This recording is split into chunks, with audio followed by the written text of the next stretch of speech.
मुंडे साहेब, लहानपणी शेती करताना भाव मिळाला नाही म्हणून तुम्हाला कांदे रस्त्यावर टाकून द्यायची वेळ आली होती. घरात दुभती जनावरं असताना कोरा चहा प्यायची वेळ आली होती. फक्त शेतकऱ्याच्या नशिबातच ही साडेसाती का?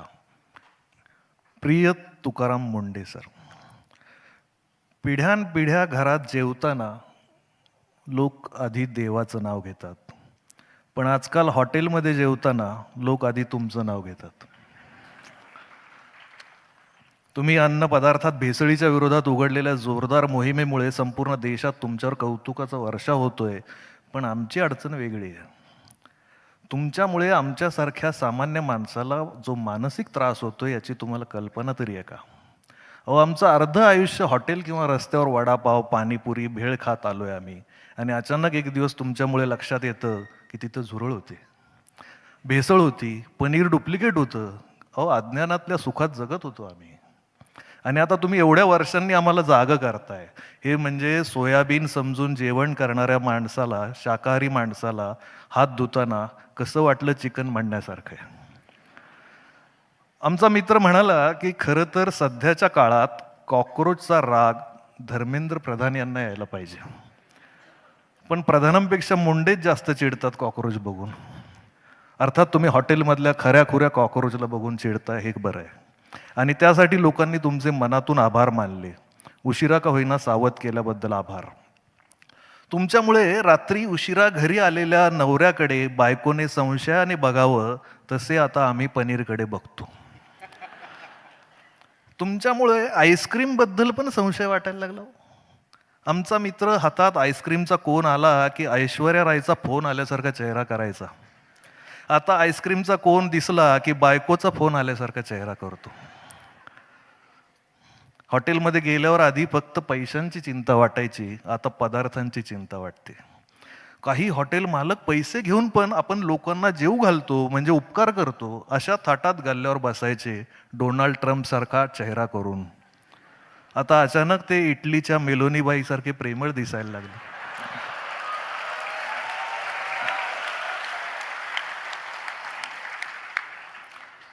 भेसळ हा विषय तुम्ही इतका डोक्यात घालून ठेवलाय की आता आम्हालाही जिथे तिथे भेसळ दिसू लागली. अहो साहेब, मागे नोटबंदी झाली होती तेव्हा देशातल्या 2-4 अभ्यासू आणि विद्वान पत्रकारांनी सांगितलं होतं की नवीन नोटांमध्ये चीप आहे.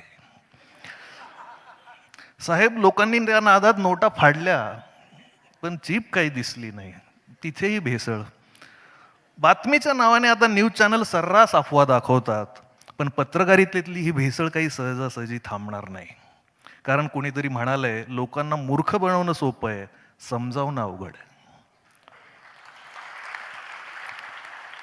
त्यामुळे पण तुमचं काम किती अवघड आहे याचा अंदाज येतो.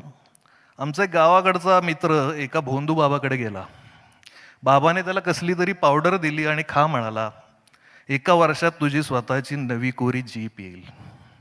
मित्राची जीप काय आली नाही, पण बाबाची क्लिप मात्र आली मार्केटमध्ये.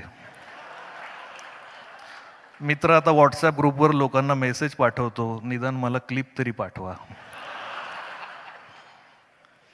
भेसळ अन्नात होते तेव्हा तिच्यावर वचक ठेवता येतो, मेंदूत भेसळ होते तेव्हा मात्र परिस्थिती अवघड असते.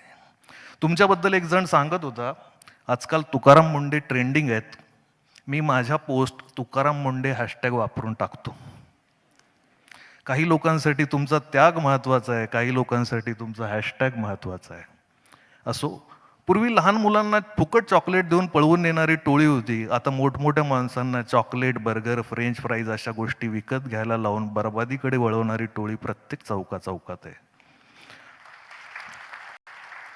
पण आजही तुम्ही बघा, पाणी जास्त आहे म्हणून गावाकडच्या लोकांनी दूध रस्त्यावर टाकून दिलं. पण तुम्हाला एकदा तरी दारू रस्त्यावर ओतून दिलेले हरामखोर व्यापारी दिसले? तुम्हाला एकदा तरी गुटखा फेकून दिलेले नालायक शेठ दिसले? शेतीत कर्ज झालं म्हणून आत्महत्या करणारा शेतकरी आणि व्यापारात देशाला गंडा लावून परदेशात पळून जाणारे व्यापारी, लहान पोरांच्या खाण्यात रंगाची भेसळ करणारे लोक कधीच या देशाच्या तिरंग्याचे होऊ शकत नाहीत.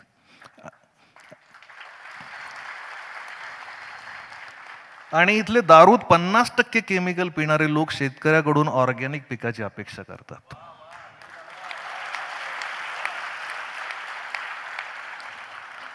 शहरात टोमॅटो केचप सडलेला चालतो, पण भाजीवाल्याकडे वांग किडलेलं चालत नाही.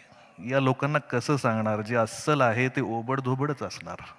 जे संघर्षातून तुकाराम मुंडे होतो तो कठोरच वाटणार. कारण जे जे ऑर्गॅनिक आहे ते असंच. एकाच आकारात मिळणारी नाजूक आणि सुंदर फळं मालकाने केमिकलचं इंजेक्शन दिलेली असतात.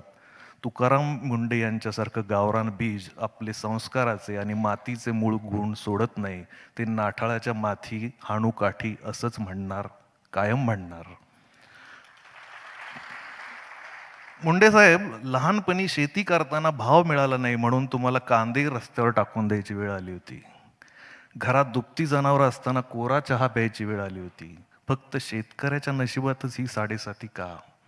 शेतकरी चळवळीत असताना शेतकऱ्याच्या कुठल्याही प्रश्नावर पाना फुटणारी ही मंडळी आम्ही बहुमताने मंत्रालयात निवडून पाठवली की भाकड का होतात? आम्ही ज्यांना गरीब गाई समजून धष्टपुष्ट करून विधानसभा विधान परिषदेत पाठवतो त्यांच्या भोवती वासरं नाही लांडगे कसे जमा होतात? आमच्या मतदानात पण भेसळ होते, जरा लक्ष द्या. मंत्रालयात 100 पैकी 99 शेतकऱ्याची पोरं म्हणून घेतात, पण 99 पैकी 91 शेतकऱ्याचे दुश्मन का होतात? मुंडे साहेब, तुम्ही या भ्रष्ट व्यवस्थेला धडा शिकवला. तुमचे आभार मानणार नाही, कारण तुम्ही तुमचं कर्तव्य केलं. पण ज्या गोष्टी तुम्ही केल्या नाही त्याबद्दल मात्र तुमचे आभार. तुम्ही सततच्या राजीनाम्याच्या दबावाला झुकला नाही. तुम्ही धमक्यांना घाबरला नाही, म्हणून तुम्हाला सलाम.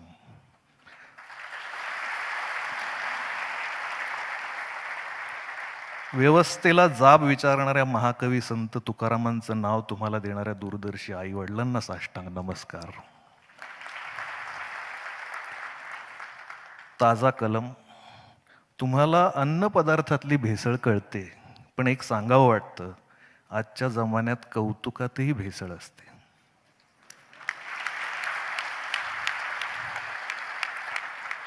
आणि कौतुकातली भेसळ कुठल्या लॅबमध्ये तपासता येत नाही. त्यासाठी तुमच्यासारखा शून्यातून सर्वस्व निर्माण करणारा माणूस सक्षम आहे ही अपेक्षा. तुम्ही सरकारी अधिकारी असला तरी खूप मोठे व्हा अशी प्रार्थना करण्यापेक्षा कायम आहात तसेच राहा असं आम्ही म्हणू. Role model. काही लोक आहेत तसेच राहणं हीच सगळ्यात मोठी बढती असते, प्रमोशन असतं. त्यांच्यासाठी नाही, समाजासाठी. धन्यवाद.